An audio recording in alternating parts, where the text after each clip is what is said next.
naluluha pa, sinta.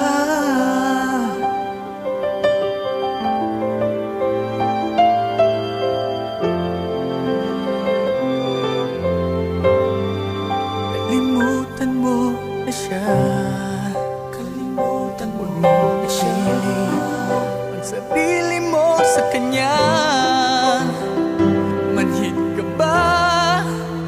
Ayaw niya sa'yo, ayaw niya sa'yo. Ako nagmamahal sa'yo, sana ako na lang ibig.